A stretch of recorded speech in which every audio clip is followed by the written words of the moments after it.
প্রত্যেক বছর ফেব্রুয়ারি two March মাস পর্যন্ত চলে স্মার্ট বাজারে এক্সচেঞ্জ অফার। স্মার্ট বাজারের এই এক্সচেঞ্জ অফারটা কি সেটা জানার জন্য অবশ্যই পুরো ভিডিওটি দেখতে হবে। তো চলো তোমাদের সঙ্গে শেয়ার করি। প্রত্যেক বছরই আমার বাড়ির পুরনো জিনিসপত্রগুলো মানে যেগুলো ইউজ করব না সেই জিনিসগুলোকে এইভাবে বড় বড় লাগেজের মধ্যে ভরে নিয়ে চলে যাই স্মার্ট বাজারে। যখন বিগ বাজার ছিল তখনও কিন্তু আমি এই কাজটা করতাম। তবে এখানে একটা নিয়ম আছে, সব জিনিসপত্র কিন্তু দিতে পারবে না।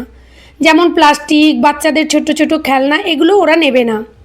তোমার রান্নার পুরনো বাসনপত্র, ভাঙাচোরা জিনিসপত্র, পুরনো জামা কাপড়, খাতা বইপত্র, নিউজ পেপার, এগুলো নেবে। তো এগুলো কিভাবে নেবে আর তার পরিবর্তে কি নিতে হবে বা কতটা পরিমাণ কি দেবে সেটাও তোমাদের সঙ্গে ডিটেলসে বলে দেব। তো কথা বলতে বলতে চলে এলাম শপিং মলে। তো এখানে এসে আমরা পার্কিং এরিয়ায় চলে এলাম। এখানে গাড়িটাকে পার্কিং করে আমরা স্মার্ট বাজার থেকে একটা ট্রলি নিয়ে নিলাম, কেন এতগুলো জিনিস হাতে করে বয়ে আনা কষ্ট হবে। তো তাই একটা ট্রলি নিয়ে নিলাম। এখানে আমার ছেলে কতটা খুশি দেখো। ও ছোটো থেকে যখনই এই শপিং মলে আসতো, আগে তো বিগ বাজার ছিল, এখন স্মার্ট বাজার হয়েছে, ও এই ট্রলিগুলোর উপরে বসবে আর আমরা বাজার করব। ও ভীষণ খুশি হতো।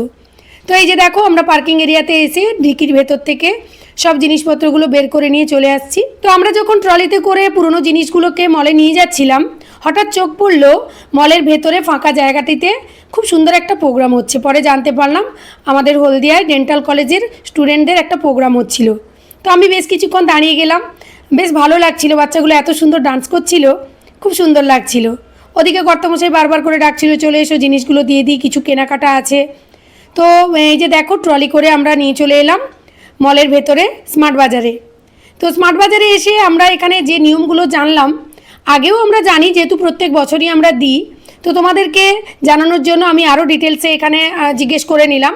তো এখানে পার কেজি তোমাকে 100 টাকার একটা কুপন দেবে, মানে তুমি 1 কেজির যদি পুরনো জিনিস দাও তাহলে 100 টাকার একটা কুপন দেবে, আর যদি 5 কেজি জিনিস দাও তাহলে 5টা 100 টাকার কুপন দেবে। তো আমি 30 কেজি জিনিস দিয়েছিলাম, তাই আমাকে 30টা 100 টাকার কুপন দিয়েছে। তবে এই কুপনের বিনিময়ে কিন্তু কোনো টাকা পাবে না। এখানে তোমাকে মিনিমাম 1000 টাকার বাজার করতে হবে, পার 1000 টাকায় 100 টাকার ছাড় পাবে, মানে ওই কুপনটা দেখালে। তাছাড়া যদি ওই জিনিসের উপরে আলাদা অফার থাকে সেটাও তুমি ছাড় পাবে। তো আমরা কেনাকাটা করার পর চলে এলাম একটু টিফিন খেতে, যেহেতু ছেলেটাও গেছে, অনেক বিকেল থেকে আমরা গেছি, প্রায় 4:30 থেকে। ছেলেরও ভীষণ খিদে পেয়ে গেছিলো।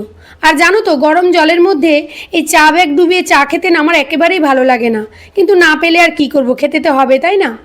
তো সবশেষে চলে এলাম বাজার কলকাতায়, এখানে কিছু কেনাকাটা করলাম। তারপর আমাদের বাড়ি ফিরতে ফিরতে অনেকটাই রাত হয়ে গেছে, প্রায় 9টা মতো। তো দিদি ছিল বাড়িতে, মেয়ে ছিল, তো অনেক কিছুই কেনাকাটা করেছি। আরও পরে এসে যে কুপনগুলো আছে সেগুলো দিয়ে কেনাকাটা করব, সেটাও পরে তোমাদের সঙ্গে শেয়ার করব। তো আজকে ভিডিওটি কেমন লাগলো অবশ্যই কমেন্ট করে জানিও। সবাই ভালো থেকো।